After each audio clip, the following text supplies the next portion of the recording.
जी dear students, आज का हमारा टॉपिक है सर्कुलर एंड रोटेशनल मोशन। हम लोग शुरू कर रहे हैं चैप्टर नंबर 3।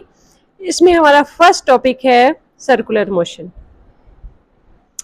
सर्कुलर मोशन क्या होती है? जब कोई भी बॉडी सर्कल में मूव करता है उसको हम उसकी सर्कुलर मोशन कहते हैं। The motion of an object along the circular path is called circular motion. अब इसके लिए ज़रूरी नहीं है कि बॉडी जो है वो पूरे का पूरा सर्कल में ही मूव करे। अगर कोई बॉडी जो है ना वो जैसे कर्व्ड मोशन में है, जैसे कोई आपने देखा होगा रोड पे ऐसे टर्न लेती हैं कोई कार्स, जो थोड़ा सा भी सर्कुलर होता है वो सारी सर्कुलर मोशन ही होती है। यानी ज़रूरी नहीं है कि पूरे का पूरा सर्कल में ही चक्कर लगाता हुआ जो बॉडी होगा वो सर्कुलर मोशन में होगा। तो कोई भी मोशन जिसमें कर्व्ड पाथ आ जाता है, सर्कुलर कोई सेंटर से डिस्टेंस मोशन आ जाती है, उसको हम सर्कुलर मोशन में ही कंसिडर करते हैं। ठीक है, अब इसकी एग्जांपल्स क्या हैं? मेन इसकी एग्जांपल्स जो कॉमन हमारी ऑब्जर्वेशन में आती हैं वो सैटेलाइट ऑर्बिटिंग द अर्थ। जितने भी सैटेलाइट अराउंड द अर्थ जो हैं वो सर्कल्स में मूव कर रहे हैं। इसमें सन हमारा नेचुरल सैटेलाइट है और बाकी जो है आर्टिफिशियल सैटेलाइट्स जो हमने खुद भेजे हुए हैं, मतलब अपने डिफरेंट पर्पजेज़ के लिए, फॉर एग्जांपल वेदर की इंफॉर्मेशन के लिए या कम्युनिकेशन के लिए। तो वो सैटेलाइट सारे जो हैं वो सर्कल में मूव करते हैं अराउंड द अर्थ। ये सर्कुलर मोशन की एग्जांपल है। Stone being wild in a circle using the string. एक रस्सी के साथ बांध के आप किसी स्टोन को घुमाते हैं अपने हाथ के साथ, तो वो क्या है? वो भी एक सर्कुलर मोशन की एग्जांपल है। इसमें पहला हमारा टॉपिक है एंगुलर डिस्प्लेसमेंट।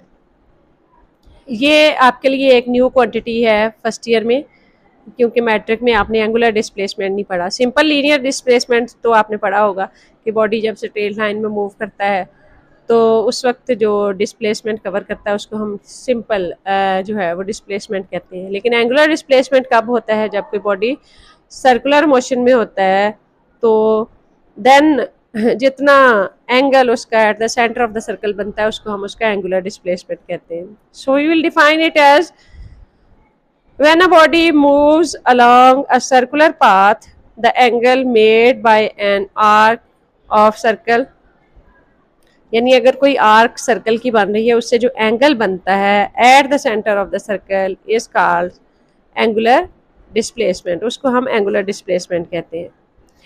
एंगुलर डिस्प्लेसमेंट की कुछ प्रॉपर्टीज, इसको यूजुअली हम किस चीज़ से डिनोट करते हैं? It is represented by delta theta, यानी change in angle, change in theta.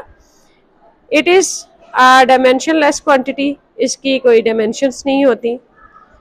For small angle it is considered a vector quantity, कि जो एंगुलर डिस्प्लेसमेंट है जब एंगल जो है वो ज़्यादा बड़ा हो जाता है, जैसे लेस देन 10 हो डिग्री या 2, 3, 4 डिग्रीज हो, तो ये इसको वेक्टर कंसिडर किया जाता है। जितना ये बड़ा हो जाता है लार्ज एंगल्स बनता जाता है, उसमें ना इसमें जो है वो स्केलर वाली प्रॉपर्टीज आ जाती।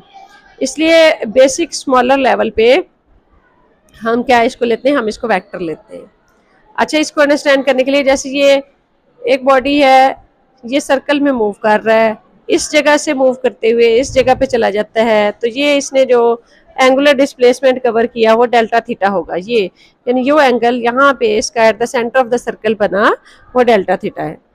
अब इस की बात हम कर रहे हैं कि जब स्मॉल एंगल होता है तो ये वेक्टर क्वांटिटी होता है। जब ये वेक्टर क्वांटिटी है तो इसका कोई डायरेक्शन होगी, तो इसकी डायरेक्शन हम कैसे फाइंड आउट करते हैं?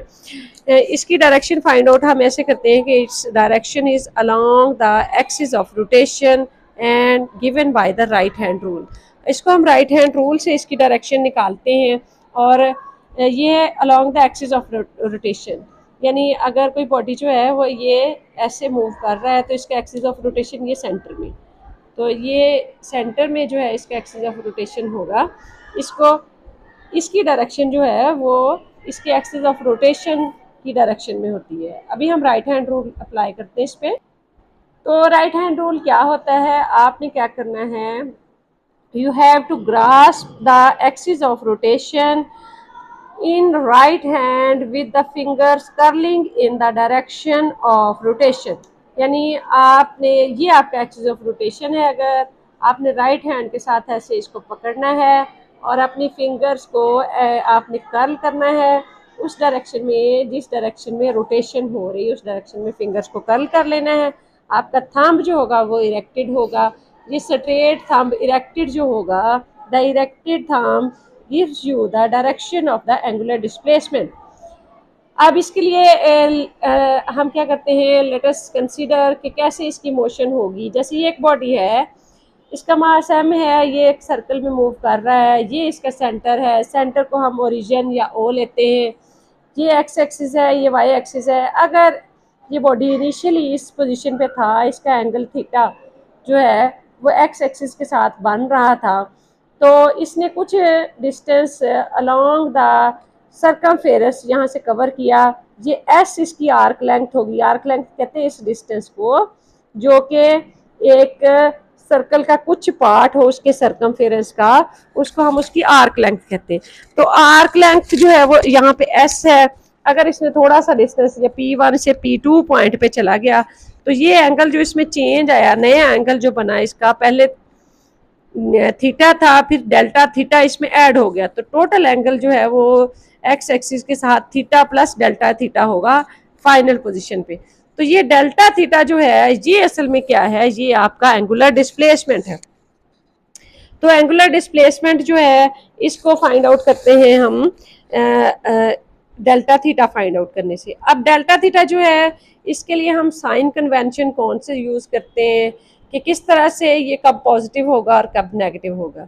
अगर डेल्टा थीटा जो है वो पॉजिटिव तब होगा जब हम इसको एंटी क्लॉकवाइज, यानी ये डायरेक्शन, एंटी क्लॉकवाइज का मतलब है ये डायरेक्शन, जैसे क्लॉक के एंटी हो, तो एंटी क्लॉकवाइज डायरेक्शन में जब हम कर्लिंग लेंगे फिंगर्स की, उस वक्त जो रोटेशन होगी वो एंटी क्लॉकवाइज होगी, तो हम डेल्टा थीटा को पॉजिटिव लेंगे। लेकिन डेल्टा थीटा नेगेटिव कब होगा, जब रोटेशन जो है वो क्लॉकवाइज होगी। क्लॉकवाइज का मतलब है इसकी उल्टी डायरेक्शन में, ठीक है, जैसे क्लॉक घूमता है उसी डायरेक्शन में।